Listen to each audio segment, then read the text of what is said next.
What's up, everybody? It's Berto with another video. This one is going to be about what steps you need to take to become a photographer.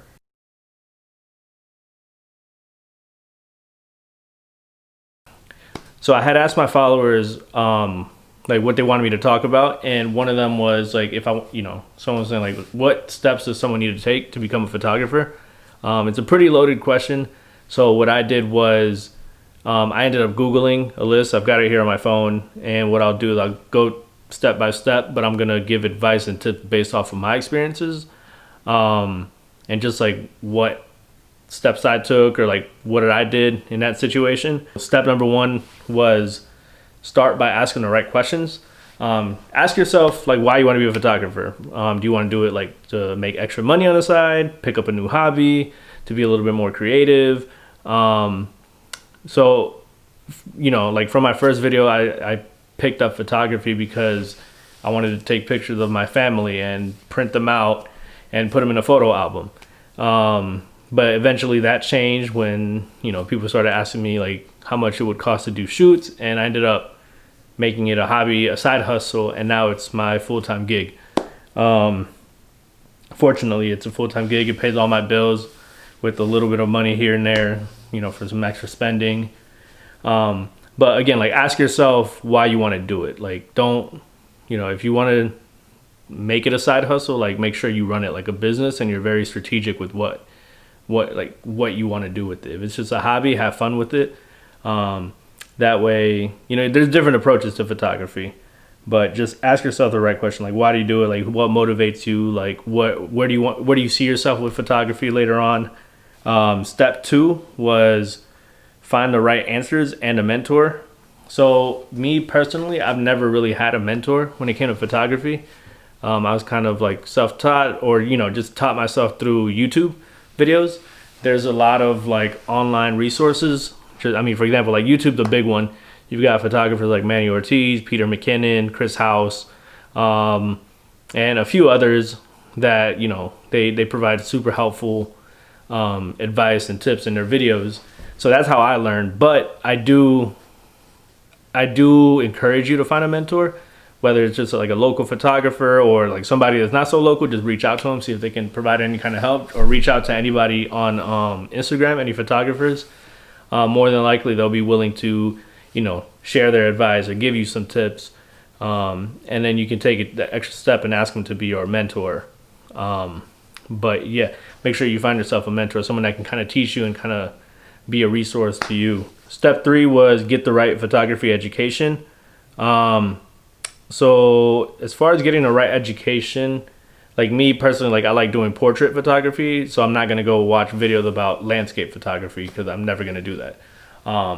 Make sure you learn specifically like what you want to do. But the only time you should, like for example, like I'll watch videos about like landscape or like car photography, even though I don't do it, just so I know, more about different lenses and how you can use them in different situations. So it's like get the right education for like what you want to do, but I encourage you to like learn about other types of photography as well. That way you can kind of learn like what wide angle lens is for, what zoom versus prime. That way you kind of like understand like the differences in the lens and different equipment that you need for different situations. So make sure if you want to be a portrait photographer, like emphasize your learning on portrait photography. All right, step number four was do a photography internship with the professional photographer. So again, like find yourself a local photographer, someone that can serve as like a mentor. Like me personally, like I never really reached out to anybody to be a mentor. Like I'll reach out to like a photographer here and there for advice or like a quick question. But as far as like someone to be my mentor, I never really reached out to someone. But that's something that like if you're someone that wants to learn, the best way to learn is to like learn from someone that does it well. That way, if you have any questions, they can kind of answer them right there in real time and kind of show you with the camera, and you can get some experience like that. It's just like anything, like any kind of internship. Like you don't know anything, but your job is to learn what you're doing and to learn it well. So again, like the last two kind of go hand in hand. It's like find a mentor and then like see if you can like shadow them around with your own camera or like just watch them do what they do. I know like I do different things with lighting, so like I've had a couple people like reach out to me that they want to shadow me when it comes to like light photography, which you know, I'll be more than happy to. I need some behind the scenes shots too, so like if anyone wants to be my, you know, assistant or just my behind the scenes intern, like, you know, just shoot me a DM. Step 5, find your focus area. This goes back to like the education part of it. Like if you want to do portrait photography, then do that. Like practice with portrait photography and, you know, become a specialist in what you want to do. So I think a mistake that I see a lot of photographers do, including myself, was, you know, you want to attract potential clients as much as possible, so you do everything.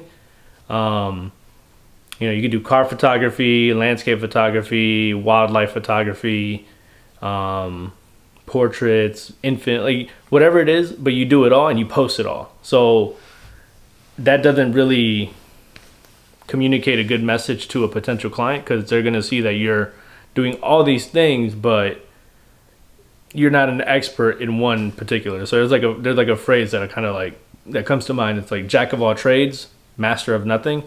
So I mean, you could be halfway decent at all these things, but like, what have you truly mastered? Like whatever you want to focus on, like make sure you master that before doing some other stuff.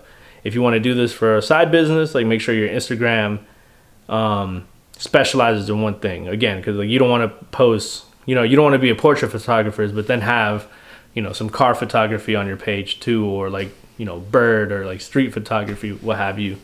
So make sure you find your focus area and kind of stick with it. The other side, like the other things will come on the side. Okay, so number 6